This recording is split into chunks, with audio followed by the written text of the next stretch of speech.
All right, to speak more on this, let's now welcome POPCRU spokesperson Richard Mamabolo. Richard, a very good afternoon to you. Quite a disturbing story, this one. Speak to us about these allegations involving sexual exploitations, harassment and abuse at these various training institutions. Is it just in Gauteng? Good afternoon to you and the viewers. Yes, indeed, there have been numerous other complaints from different provinces, and this has also been something which has been building up across different provinces over the past 2 years. So, unfortunately, recently, during the past month, we have realized that since the incident that has happened in Pretoria, that it has become a serious issue. And of course, as a union, we are quite concerned about it because it affects members, well, rather trainees who are going to become SAPS members. And we have opted, since we've got a program against gender-based violence, to take up this initiative to highlight the challenges and obviously also raise awareness amongst our members and potential members of the SAPS to say that such activities or such violent things cannot be taking place within our training centers. So our province, of course, has led a campaign for the past 3 days, and they have been campaigning today as well through a picket at the Hammanskraal Training Academy, and on Thursday tomorrow they'll be at the Moloto Training Academy to actually highlight such challenges and ensure that we have got some common understanding with the Deputy National Commissioner Vuma around how they can actually take up measures to ensure that we do not have such activities taking place within our centers.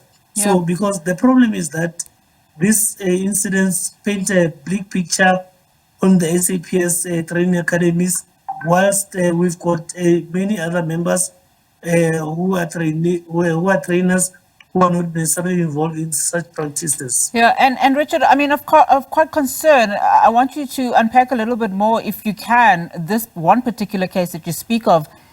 We understand, of course, that it is a police captain who's accused of raping a trainee at the training academy in Pretoria West, as you've indicated.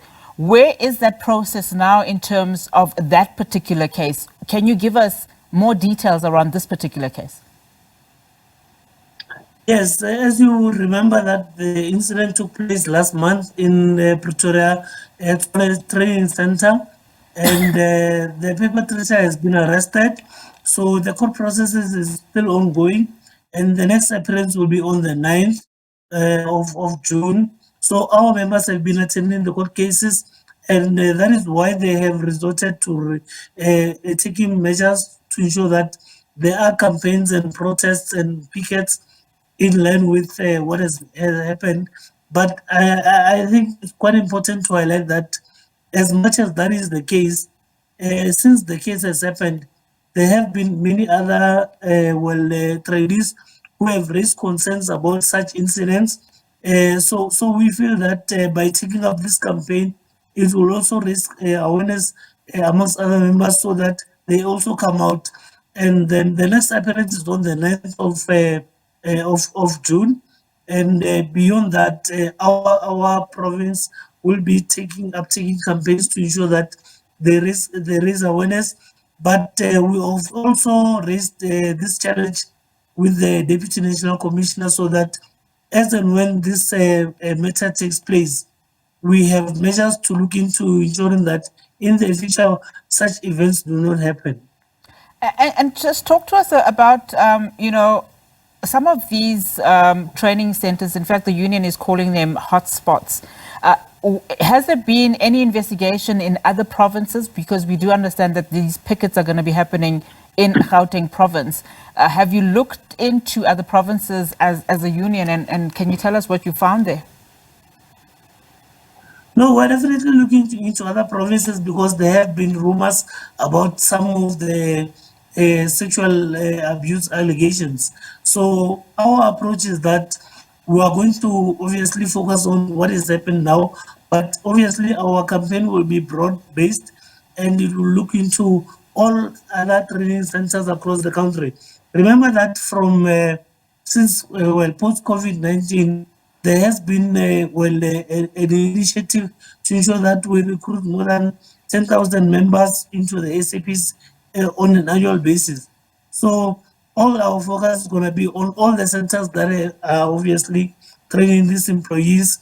And what is fundamental about our campaign is that we would want the minister, or rather the deputy national commissioner, to ensure that all the trainees are people who have been vetted, to ensure that they do not repeat some of these atrocities that we have experienced in the recent past, but as well as to ensure that those who might have been silenced and have not come out do come out, so that we actually identify the perpetrators and take necessary measures towards ensuring that we remove them from participating in this process. Yeah, Richard, I'm going to wrap the conversation. I think you've answered that last question in terms of vetting processes, but what does this do to the police, academy? Not only are these young individuals coming into a profession that is meant to protect the public, especially when we talk about the high levels of GBV in our societies, but to have this happening at trainee level for potential police officers by senior, allegedly, police officers, what does this do to the profession? Well, it's quite unfortunate because it takes a big picture, but we should not necessarily assume that all trainees, or trainers are rather corrupt. That is why it's important for us as the union to immediately stand up and identify those wrong elements and root them out, to ensure that there's some form of integrity within the process. And that is why we've also called on the deputy commissioner to ensure that we agree on processes that should be abided by, but also to ensure that those who have become victims are protected, and of course they do definitely get some form of rehabilitation as and when they are obviously violated. But our main aim, of course, is to ensure that in the future we've got a credible process that would ensure that all trainees who enter into the service are, of course, protected in this regard. Absolutely. Richard, thank you so much for your time and for speaking to us this afternoon. POPCRU spokesperson Richard Mamabolo there for us. Of course, a concerning trend there that he's speaking of. POPCRU will be embarking on several pickets around police academies in Gauteng following the response to those growing concerns around reported sexual accusations leveled at some police officers within the fraternity. Of course, we'll continue to monitor this situation. One case, at least, a police captain has been arrested and will be appearing again on the 9th of June. That's next week. That's next week, Monday, in fact. We'll continue to monitor that situation.